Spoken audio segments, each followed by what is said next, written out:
De 5 minutes après l'intervention de la Reine de Midi, nous allons solliciter auprès du chef spirituel une photo spéciale avec les bourgmestres de la commune de Lansele. Je vous en prie.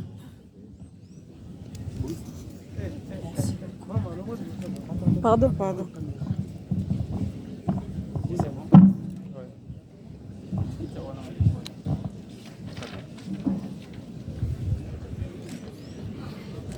Merci, modérateur, de nous avoir donné la parole. Son Éminence Samuel Massaboukidi, le roi de la monarchie Kimpambangu, mes hommages à vous. Mes salutations à tous les chefs traditionnels, mes honneurs à vous, ainsi qu'à toutes les autorités de la République démocratique du Congo en général, et en particulier celui qui nous reçoit dans son territoire de Nsele. Permettez-moi. Mesdames et messieurs, distingués invités, à vos rangs et titres respectés, tout protocole s'est observé, mes salutations à vous. Des primes d'abord, je dis merci à l'organisation de m'avoir accordé la parole à cette journée portée historique pour la race noire. Et merci à tous, mesdames et messieurs, pour l'intérêt que vous avez voulu accorder à cette activité. C'est là, malgré vos multiples occupations, vous avez choisi de vous joindre à la pensée des organisateurs de cet événement commémoratif de 317e année de l'assassinat de la vénérable Maya Kimpavita, la première femme noire du bassin du Congo à avoir proclamé la liberté de la race mère dans cette zone du bassin du Congo. En honneur de sa mémoire, je vous demande d'observer une minute de silence, s'il vous plaît. Mettez-vous debout, je vous en prie.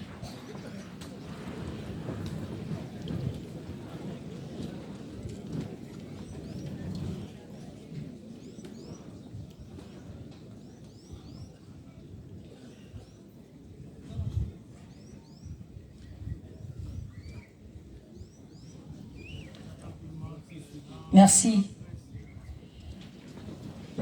Pour ceux qui ne me connaissent pas encore, je suis Reramate Yambo, première reine de Midi, monarque du royaume messianique Chama, dispensatrice de la nouvelle dispensation chimique Amat, du courant de pensée Reramate Yambo que je suis.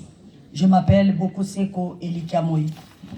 J'épargne le discours de papier parce que je sens que je dois parler cœur à cœur. J'avais préparé un discours écrit pour commémorer et expliquer la raison pour laquelle ma mère a payé de sa vie en séjour. Mais je pense que c'est mieux que je parle cœur à cœur. Distingués invités, vieux et jeunes, autorités, quels que soient les titres que vous portez, avant tout, vous avez un cœur.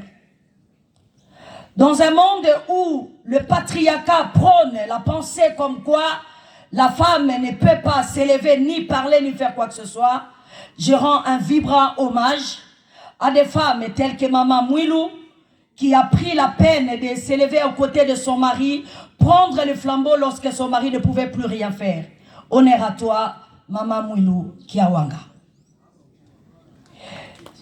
Sur ce, je voudrais aussi dire au peuple de l'Orient, honneur à Madame Moun, celle qui a pris le flambeau après le départ de son mari.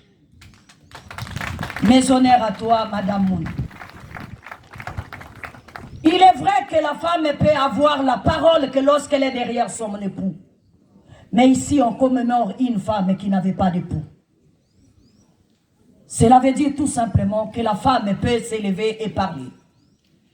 Dire ce qu'elle ressent au plus profond de son âme. Les émanations intérieures de tous les cœurs. Je ne pense pas qu'il y a un cœur pour les hommes et un cœur pour les femmes. Tout être humain a un cœur qui bat, vibrant avec le sang, ressentant des douleurs. Et celle qui le ressent le plus pour la souffrance de l'humanité, c'est une mère et non le père.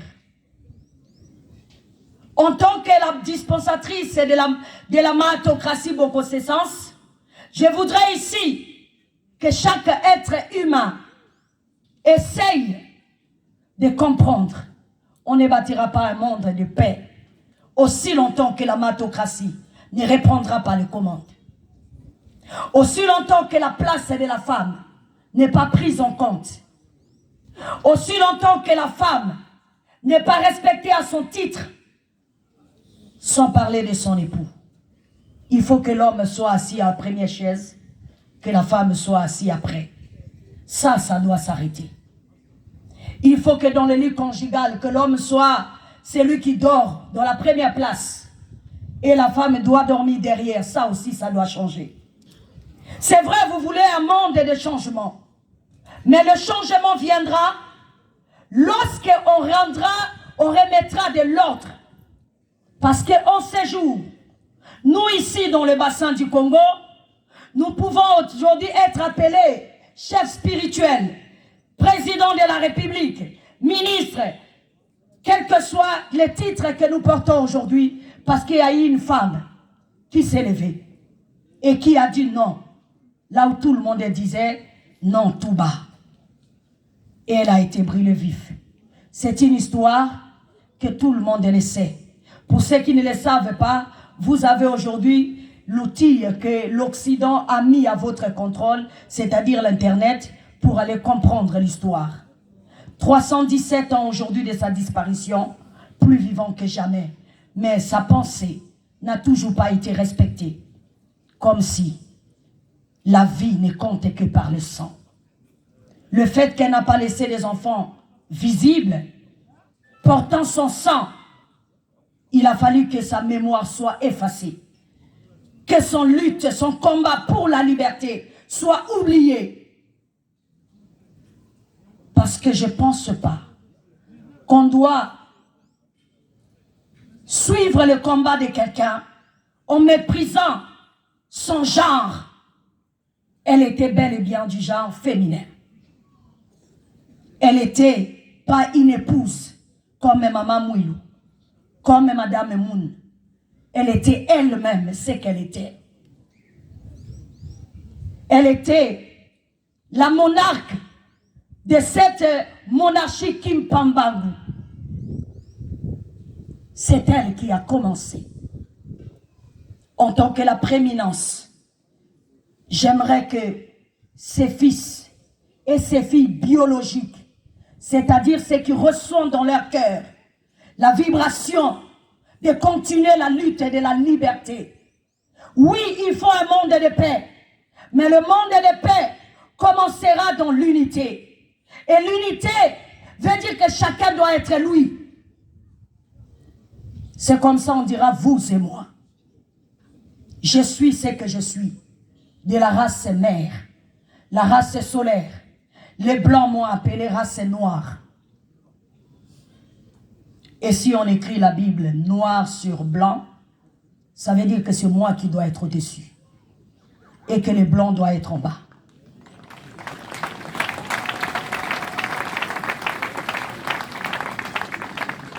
C'est pour ça que je te redemande aujourd'hui, toi, dont l'Occident a appelé race noire, de réécrire l'histoire de l'humanité.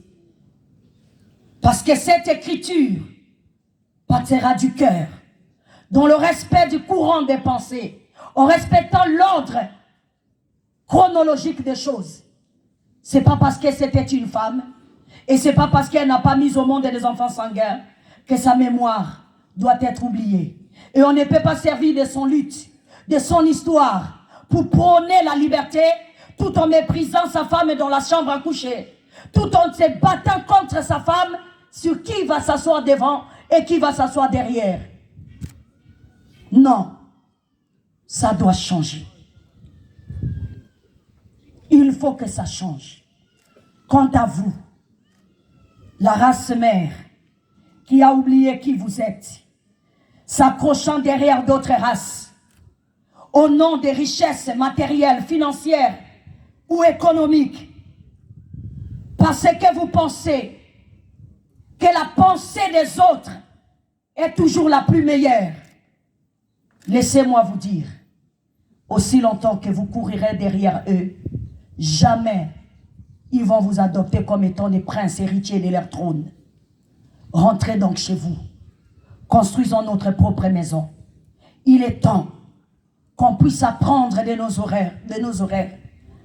On a tellement espéré aux autres qu'ils allaient pouvoir nous aider. Personne ne nous a aidés hier, personne ne nous aidera jamais. Il est temps que nous puissions comprendre l'unité dans l'amour, justice, vérité pour la paix universelle. Et cette unité, c'est dans le respect à l'ordre chronologique des choses, dans le respect des compétences, de l'autorité, dans le respect hiérarchique qui vient avant et qui vient après. C'est de cette façon, ce courant de pensée pourra faire de nous un peuple modèle. J'ai dit et je vous remercie. Merci. Est-ce qu'on peut